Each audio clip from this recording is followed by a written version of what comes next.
Hidden cause number 17, why you still have low thyroid symptoms, even though you may be taking thyroid medication, even though your lab tests look normal, is a peripheral deficiency in the neurotransmitter dopamine.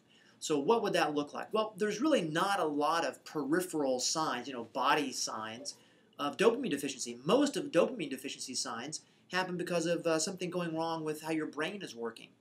And those are typically things that look like, in a nutshell, ADHD.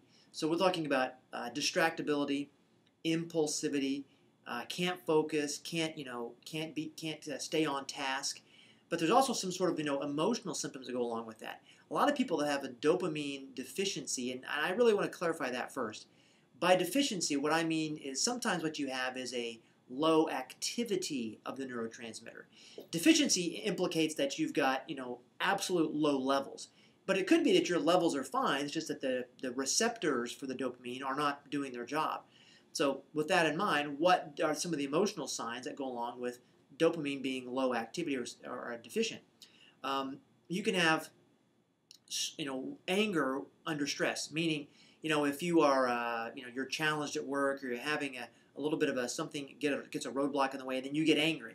My favorite example, that is my own personal example, where one day, this is like 10 years ago, I was in the kitchen, cutting up an apple, and the apple fell in the sink. And I yelled a stream of expletives. My wife yells, "Oh my God, what happened?" And I said, "This apple fell in the sink." Well, you understand that's completely out of proportion, right? I mean, I had a little bit of stress, and I got very angry. Well, that's a good sign of dopamine being an issue.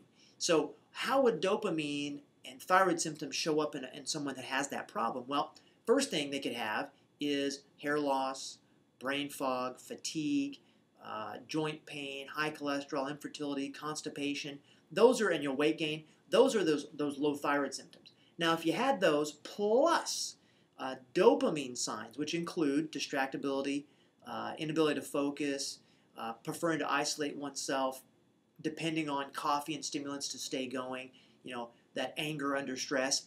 If you had those things and those thyroid symptoms, well, guess what? Those could be related, because what dopamine seems to do, if you read the research, is it seems to control the rate of conversion of T4 into T3. Now, that's a very big deal because T4 is inactive. T4 doesn't do anything. T3 is the active thyroid hormone. 97% of what your thyroid gland makes is T4. And so a lot of it's got to get converted for you to have enough for your body to work correctly. And that process is called conversion. And dopamine seems to influence how well you can convert T4 into T3. So when you don't have enough dopamine peripherally versus centrally, when you don't have enough dopamine peripherally, you may not convert very well, so you'll show up with those low thyroid symptoms. Now, the problem is when you walk into a doctor's office, it doesn't matter what kind of doctor it is, frankly, you walk in saying, "Hey, I can't focus, I'm distractible, I can't follow through on things." Bonk, ADHD is the label you're going to get. You're going to get adult ADHD, and they're going to want to put you on a dopamine medication. But the dopamine medication is going to work primarily centrally and not work peripherally. So you may have an improvement of some of your distractibility and your focus problems, but your low thyroid symptoms may stay exactly the same. So that becomes a very complex situation, and that's why it's like hidden cause number 17. I mean, it's down the list quite a ways. But the key is you've got to find a doctor who understands that dopamine has an impact on how thyroid works. So you could be taking thyroid medication, you could have lab tests that look totally normal, because when this situation happens, your T4 and your T3 don't really necessarily change a lot to be outside of the lab range, but they could change enough to affect how you feel. And that becomes very difficult for most doctors to do, because they want to treat the labs. They want to look at, the lab says this, that's what you are. And that's not what you really should be doing, in my opinion. I think a really good doctor, a good clinician, I don't care what kind it is, DC, MD, ND, whatever, doesn't treat the lab. What they do is they use the lab for guidance, and they look at you. So this is where we start getting a lot more into symptoms, right? Because there's not a lot of lab tests to guide us here. So if you have dopamine symptoms plus low thyroid symptoms, then your doctor really should have that on the radar and think, okay, well, what could cause dopamine deficiencies?